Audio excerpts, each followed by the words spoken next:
Olá, estamos iniciando mais uma edição do programa Consumidor em Pauta, uma realização da TVE, um espaço totalmente dedicado para você, telespectador e telespectadora, dirimir as suas dúvidas ou questionamentos nas mais diversas áreas do direito. E é muito fácil, anote aí e lembre-se, você pode enviar para o nosso WhatsApp 51 985 946 773 ou, se preferir, para o nosso e-mail consumidorempauta@tve.com.br. Mais um lembrete, se você quer assistir todos os programas que trataram de todos os temas do direito, é muito fácil. Você pode assistir no ônibus, no intervalo do almoço, à noite, barbada. Vá no canal da TVE, no YouTube e assista. No programa de hoje, nós vamos tratar do direito do trabalho. Estamos recebendo aqui o Dr. Paulo Dias. Seja bem-vindo, Dr. Paulo. Muito obrigado, Gil. Um abraço a todos de casa. Sempre um prazer retornar no programa. Aliás, uma ressalva também, quero registrar aqui a distinção que o senhor recebeu agora na última edição da OAB, né, da Comenda Vergara, um importante prêmio, reconhecimento ao trabalho. Meus parabéns, doutor Muito obrigado. Paulo. Foi uma honra. Vamos para a primeira questão, até bastante, confesso que eu nunca tinha ouvido esse tipo de pergunta, tá? A telespectadora Raquel relata o seguinte: estou grávida e quero pedir demissão do trabalho. Existe algum impedimento de eu fazer isso justamente em função da gravidez, doutor Paulo?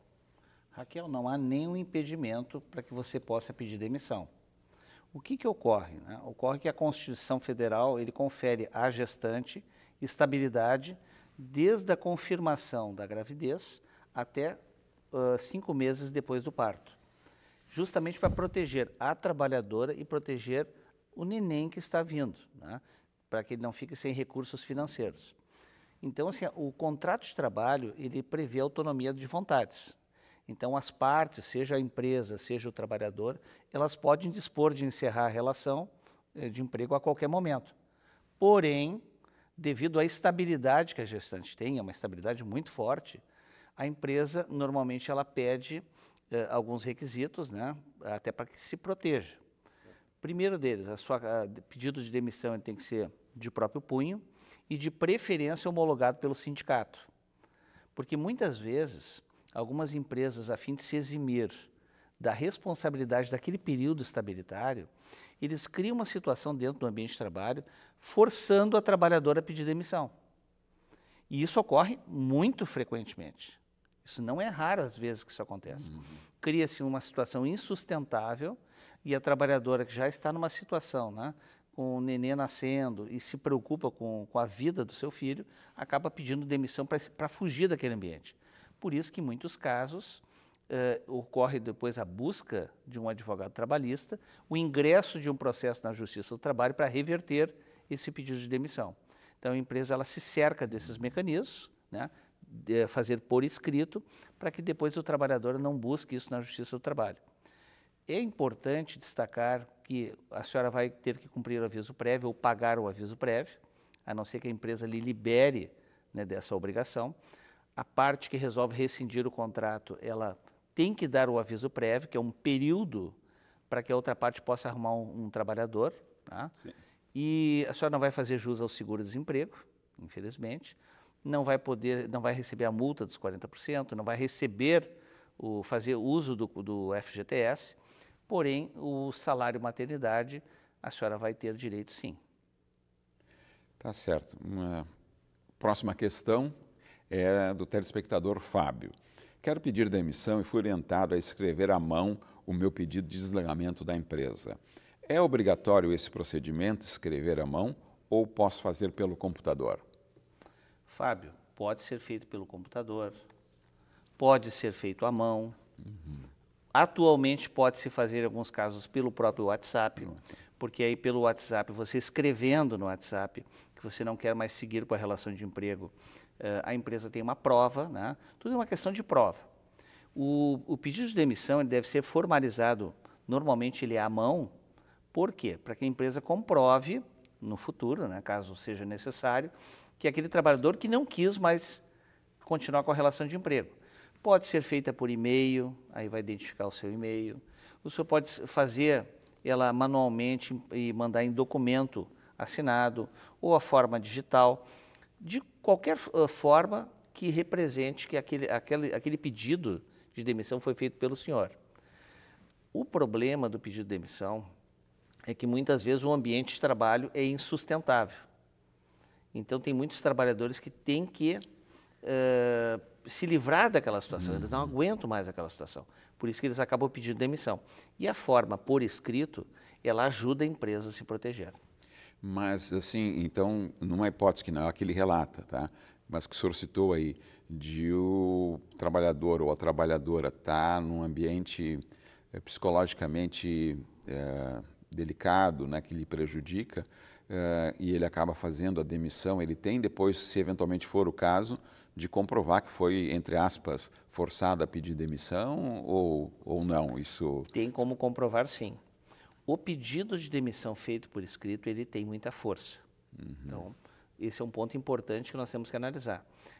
Até numa ação trabalhista para reintegrar ou converter esse pedido de demissão em sem justa causa, a força do pedido de demissão por escrito, ela é significante. Sim.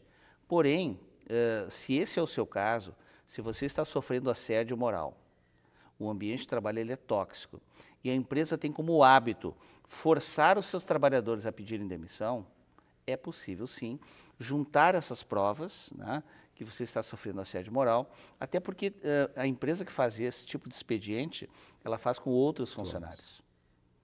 Então, junte essas provas e se esse foi o seu caso, pode procurar um advogado trabalhista nessa sua saída para tentar reverter o pedido de demissão em dispensa sem justa causa. Tá certo. A próxima questão, doutor Paulo, é da nossa telespectadora Luísa. Trabalho em uma empresa como PJ há 3 anos. Agora estou grávida e estou com medo de ser demitida. Eles podem me demitir? Infelizmente podem, viu, Luísa? O que ocorre? Se você é uma PJ, se você constitui uma empresa, você é prestadora de serviços e não empregada da empresa. Isso a princípio. Esse é o fenômeno da pejotização. Tá?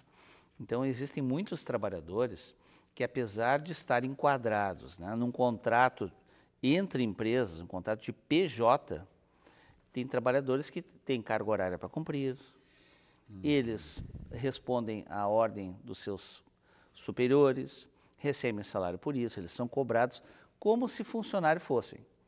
Se estiverem presentes os requisitos da relação de emprego, você pode entrar com uma ação trabalhista buscando vínculo de emprego.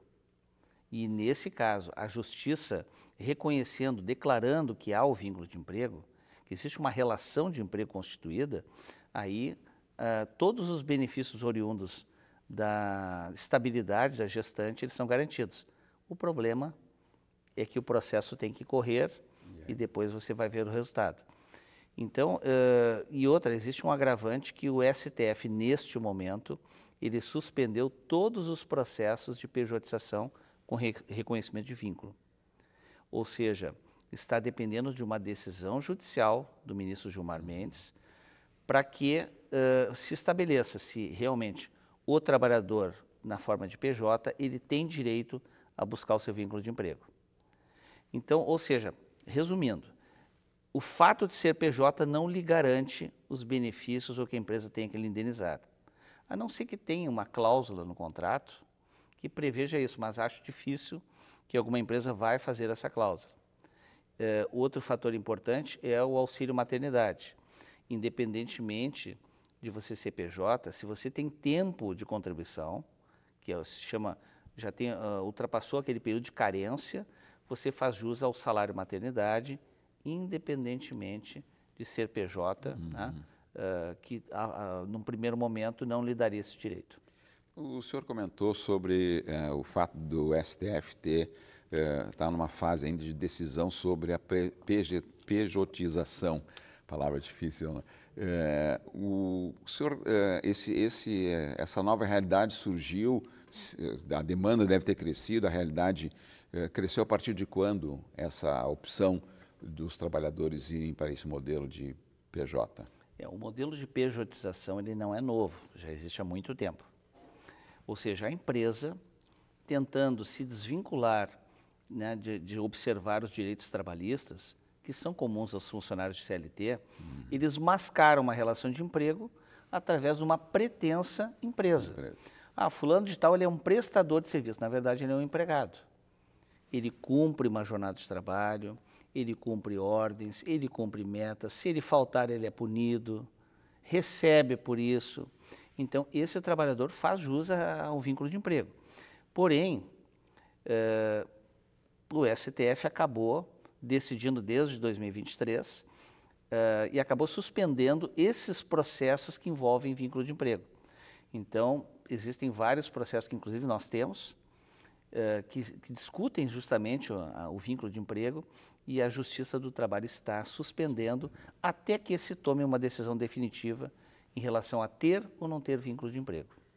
Certo. A próxima questão, doutor Paulo, é do nosso telespectador Felipe.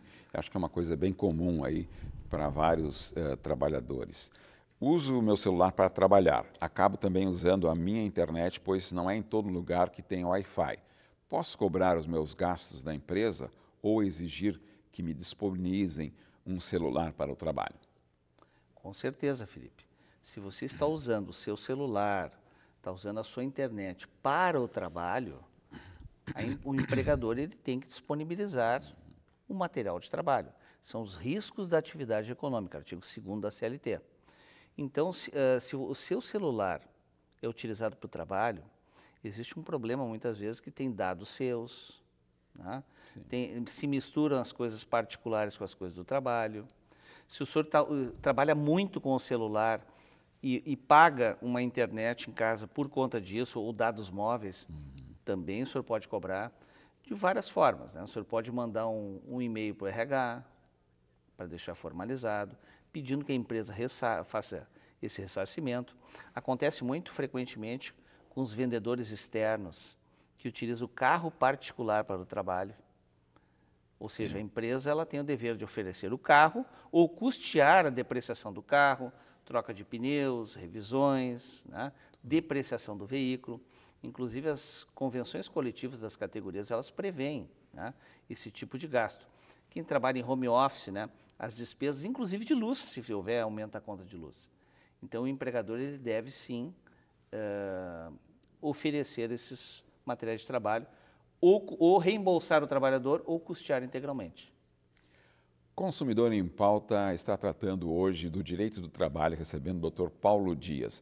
Vamos para um breve intervalo e já voltamos. Nos aguarde.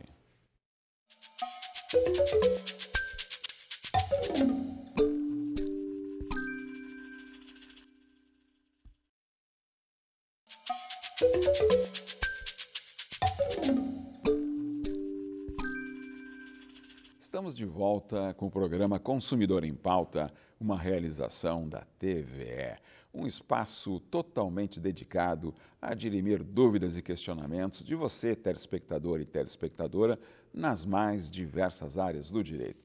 E é muito fácil, você envia para o nosso WhatsApp 51985946773 ou, se preferir, para o nosso e-mail consumidorempauta@tve.com.br.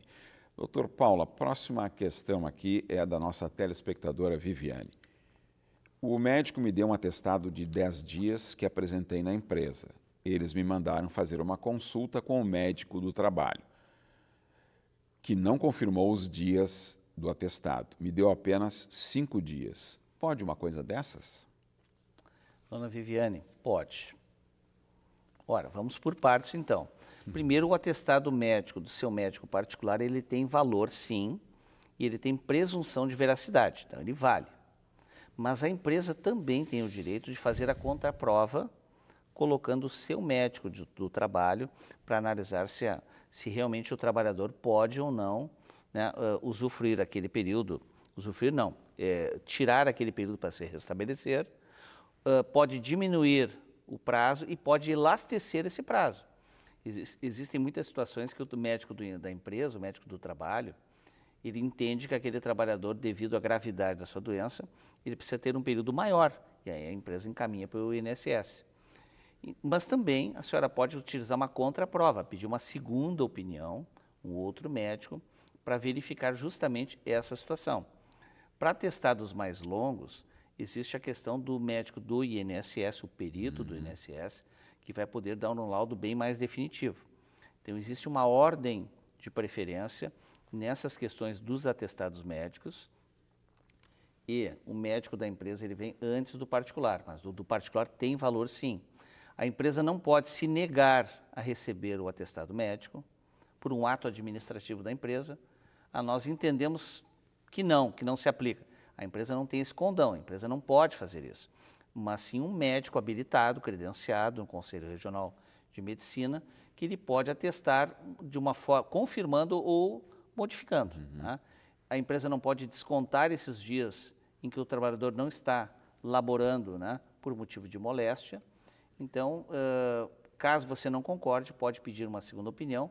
E se a empresa estiver usando esse expediente de forma a prejudicar os trabalhadores, e muitas empresas têm essa política interna, né, infelizmente, isso vai entrar com uma ação trabalhista para buscar os seus direitos. O próximo questionamento é do nosso telespectador, o senhor Marcos. Gostaria de saber como agir quando o meu chefe pede para fazer mais de 2 horas extras por dia, conforme a demanda da empresa. É legal isso, Dr. Paulo? Depende. Primeiro, ver a necessidade que a empresa tem, né, dessas horas extras, se está no seu contrato de trabalho a previsão dessas horas extras. E muitas vezes assim, o limite constitucional é até 2 horas. Ou seja, a jornada de trabalho de até 44 horas semanais, ela pode ter no máximo 2 horas extras por dia.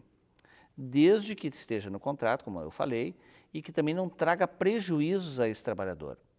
Existem algumas situações de certa gravidade que a empresa naquele momento pode exigir sim, porque isso pode, enfim, inclusive, trazer prejuízos imensuráveis, mas isso não pode se fazer uma rotina. Essas horas extras serão pagas como horas extras, né, com todos os adicionais previstos na categoria profissional, começando com 50%, e tem categorias que ultrapassam 70% ou 100% a mais por conta dessas horas trabalhadas, porque elas são prejudiciais ao trabalhador. Elas afetam os projetos de vida, elas desgastam o trabalhador justamente naquele período em que o trabalhador precisava se desconectar e restabelecer a sua saúde física e mental. E até dentro dessa questão, se o trabalhador, por exemplo, ou a trabalhadora, ele tiver uma demanda familiar, por exemplo, eu tenho que sair do trabalho às 17 horas porque eu tenho que buscar meu filho, a minha filha numa escola às 18 horas. Assim mesmo eu tenho que cumprir essas 2 horas extras se for demandado pela empresa? Perfeito. Situações como essa ocorrem mais frequente do que se imagina. E muitas vezes a empresa, isso acontece até com troca de turnos, né? O trabalhador ele tem um turno, por exemplo, ele trabalha diurnamente e a empresa troca o trabalhador por turno noturno. Sim. O princípio é o mesmo, né? Só que muitas vezes existem colegas que podem fazer o turno noturno. E aí a empresa, para prejudicar, perseguir ou forçar esse trabalhador a pedir demissão, ela troca o turno de trabalho, trazendo um prejuízo a esse trabalhador. Se o trabalhador sempre teve aquele horário, porque ele busca o filho na escola, porque ele tem um compromisso que é realmente importante de cunho familiar, e não tem com quem, por exemplo, buscar um filho na escola, ou com quem cuidar os seus filhos, ele, de preferência, deixa registrado isso, ou através de uma conversa do WhatsApp, mas de preferência por e-mail, para que se proteger caso a empresa resolva lhe punir por conta disso. A próxima pergunta, Dr. Paulo, é um relato bastante delicado, eu diria, né? E até, creio assim, não é surpreendente, tá? Estou fazendo, o senhor Ricardo, tá? Ele faz um relato. Estou fazendo um tratamento bem sério de saúde e por esse motivo tenho apresentado muitos atestados. O meu gerente veio falar comigo sobre a situação e disse que eu posso ser demitido por apresentar tantos atestados, é verdade que possa ser demitido? Senhor Ricardo, situação bem delicada a sua. A princípio, a empresa ela pode dispensar os seus trabalhadores se não houver uma doença grave, né? Ah, mas atestados podem levar uma demissão? A empresa pode entender que sim, isso em parâmetros gerais. Se a empresa está lhe demitindo, está lhe dispensando sem justa causa, por conta das suas doenças ou que o senhor está doente, pode também se configurar uma despedida discriminatória. E aí, no caso, o senhor poderia até entrar com uma ação trabalhista no futuro, buscando a reintegração ou a indenização substitutiva, que é aquele período que o senhor teria direito a ficar na empresa. Isso ocorre muito, Gil, naqueles casos de câncer. O câncer é uma doença grave, HIV, outras doenças que têm cunho, que expõem o trabalhador à saúde, à fragilidade do trabalhador. Dispensas nesses casos são consideradas discriminatórias, envolvendo inclusive a reintegração. Tá certo. A próxima questão, doutor Paulo, é da nossa telespectadora. Ela relata: o meu gerente vive chamando a atenção de quem usa o celular no ambiente de trabalho. Diz que só podemos fazer isso no intervalo. Ele pode proibir os empregados de usarem o celular? Durante o horário de trabalho, podem. A empresa tem esse poder de decidir se usa ou não usa o celular. Isso faz parte do artigo 2º da CLT, que é o poder diretivo do empregador. A empresa ela tem o condão de poder decidir como é que vai dirigir a sua empresa, as áreas, o que pode, o que não pode, dentro da lei. Tem limites também para esse poder diretivo.